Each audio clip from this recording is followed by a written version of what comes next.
it's not been easy. Like, I don't know if I came to South Africa as a refugee. I think I was 17 or 16 or something. I came as a refugee on the back of a truck. And yeah, I came to the back of a truck and burst through the borders and landed up in Cape Town. And then it was fun for me because I was very young and I came with a couple of friends, like about 3 or 4 friends. Most of them died, stabbed, got involved into fights and stuff like that. And I lived in Cape Town. I lived in Victoria Street, on the street, yeah, on the street, living on the street. We live actually in an abandoned building.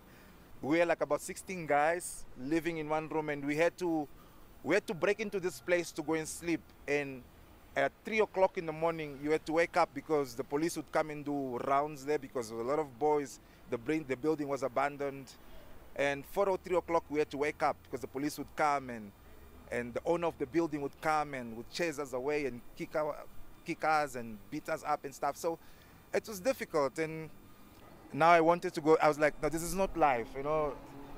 And yeah, and then I decided, like, you know, most of my friends that came from home, they came to visit, they came for studies and stuff, so I would see them going to school. So for me it was like, okay, let me go to school as well. So I applied at Cape Tech Belleville branch. I wanted to do civil engineering, but my maths was not so great, so they didn't accept me. So there was only one course available, was journalism. So I went to the journalism department and I applied, and then I was accepted.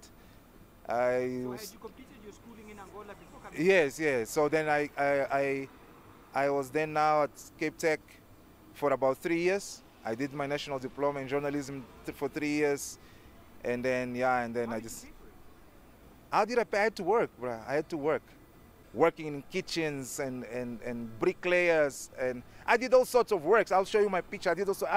I worked at a petrol station, fixing tires, pumping petrol in cars, and, you know, doing piece jobs here and there. Oh, before I went to work for Nando's, I was a bricklayer. I used to work for, you know, Ratanga Junction in Century City. I worked at Ratanga Junction for about 2 years. I pretty much built that place. I promise you, bro. I know how to mix Daka and not what. So Ratanga Junction is very emotional to me.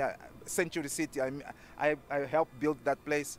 So I worked there for quite some time, and yeah, but then I just felt like that I needed to go to school if I wanted to break into, to have a different kind of life, you know. Like for me, it was hard labor was a bit too much.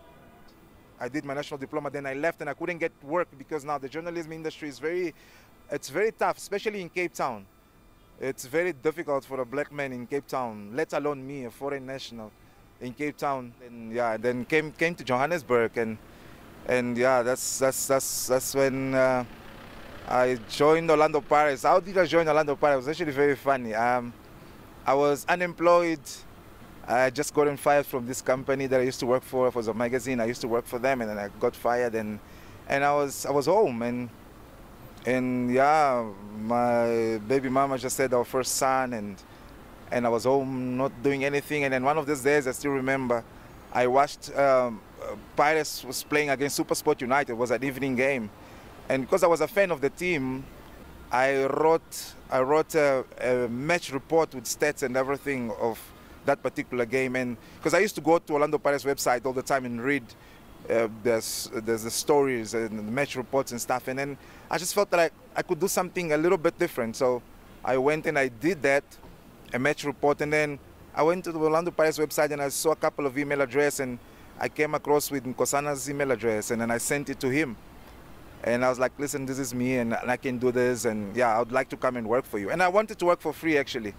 I told them that I'm not expecting you to pay me anything. I just want to, you know, this is what I do, and sent them my CV with that particular article. And the following day he calls me, he gives me a call and he asks me if I can come and speak to him. I was like, yeah, and he told me, like, no, I just wanted to see the face because I like what you did and I used your article, and yeah, come on.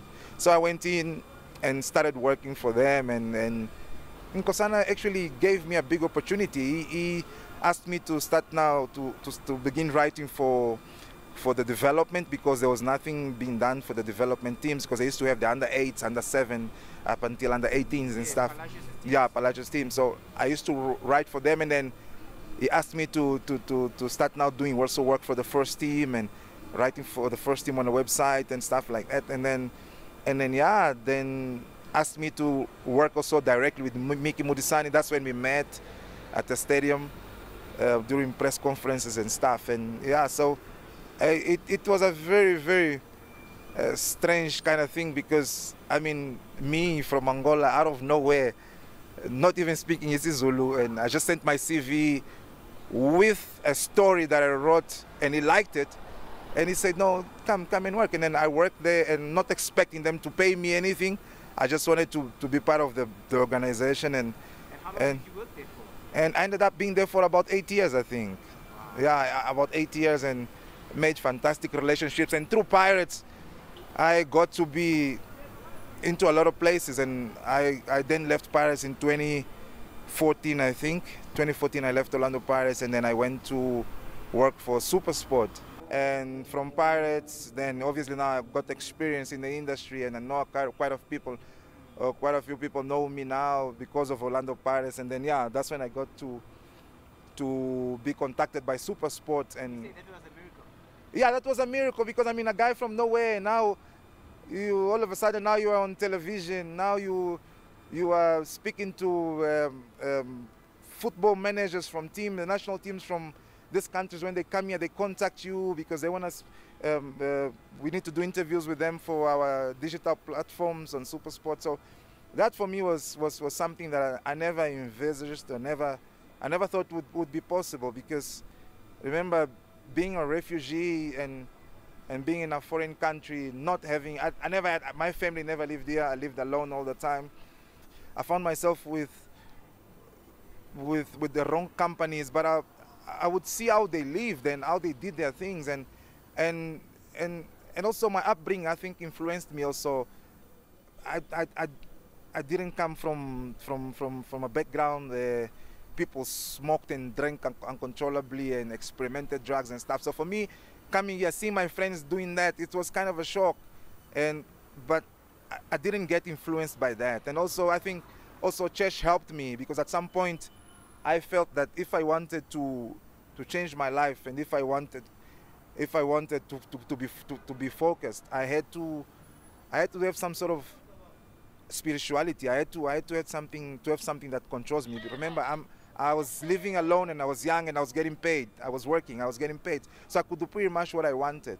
So for me, it was very important to know God and to be close to God, and yeah, that in a way kept me away from getting into trouble. Also, going to school, being at Cape Tech, for me was also a big help, because my friends now became people who had different kind of lifestyles, different outlook in life, and for me it kind of helped me quite a lot.